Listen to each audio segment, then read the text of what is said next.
Video games are engineered to keep you hooked. They do this by feeding your brain a continuous loop of a neurotransmitter called dopamine. Every action you take in the game is designed to trigger this release, creating a compelling trail that you want to follow. But then you log off, and suddenly you're faced with real-world tasks like studying, working, or going to the gym. These activities often feel like a grind because the rewards are distant and abstract, meaning your brain isn't getting that same immediate chemical feedback. Over the next 6 minutes, we are going to fix that. We're going to build a 5-step gamified action plan to hack your own dopamine system and apply those game mechanics directly to your daily routine. To start, grab a pen and a piece of paper. Right at the top, write down one specific activity you want to improve. It could be writing a book, sticking to a fitness routine, or saving money. By writing this target down, you've taken a vague, floating desire and turned it into a concrete objective. You've established the foundation for your own real-world RPG. This brings us to step 1. Draft your main quest and mini-quests. Underneath your main goal, write out 3 to 4 micro-tasks required to get there.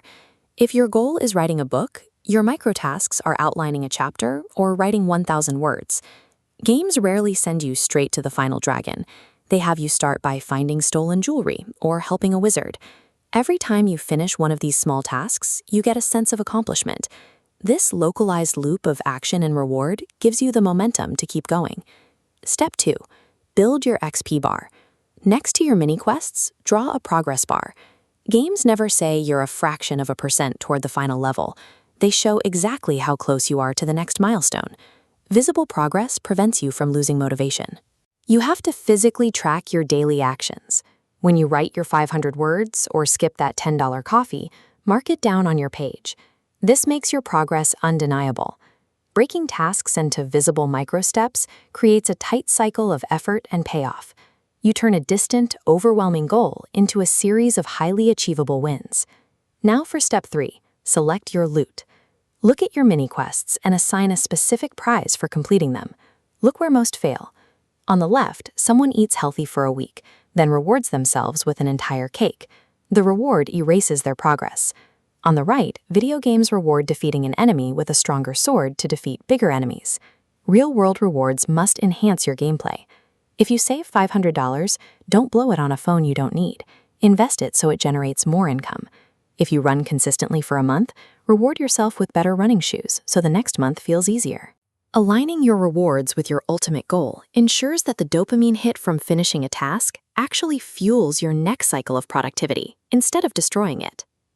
Step 4 is unlocking new maps. On your paper, write down one specific way you can change the environment or method of your task this week.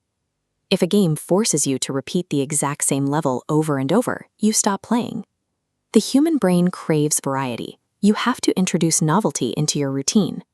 This can be as simple as reorganizing your workspace, taking your laptop to a different coffee shop, or trying a completely different exercise at the gym. Even a minor adjustment simulates the experience of exploring a new map or unlocking new cosmetics in a game. It provides fresh stimulation. Injecting this novelty keeps your brain's reward system active. A repetitive chore becomes an engaging challenge simply by changing the scenery. This brings us to the final piece, step 5. Calibrate the boss level. Look at your main task and rate how difficult it currently feels to start. If you feel overwhelmed and can't even begin, the difficulty is too high for your current skill level. You wouldn't fight the final boss at level 1. You need to step back and break the task down into even smaller, manageable pieces. But if the task feels boring, it means it's too easy. You are effortlessly clearing the level, and you need to artificially increase the challenge to make it engaging again. As you can see with the slider on screen, a highly effective way to do this is by imposing a strict time limit on mundane work. Setting a countdown timer forces you to figure out how to be more efficient, adding a thrill to an otherwise dull activity. By actively managing the difficulty of your tasks, you stay in a state of optimal flow. You are perfectly balancing your skill level with the challenge in front of you. Take a look at your piece of paper. Review the 5 components you've just mapped out. You no longer have a vague, boring chore hanging over your head. You have successfully engineered a structured dopamine trail that is explicitly tailored to your own life. But this custom system does absolutely nothing unless you actually hit start and execute that very first step. Your final challenge is right in front of you. Complete just the first mini-quest on your page today.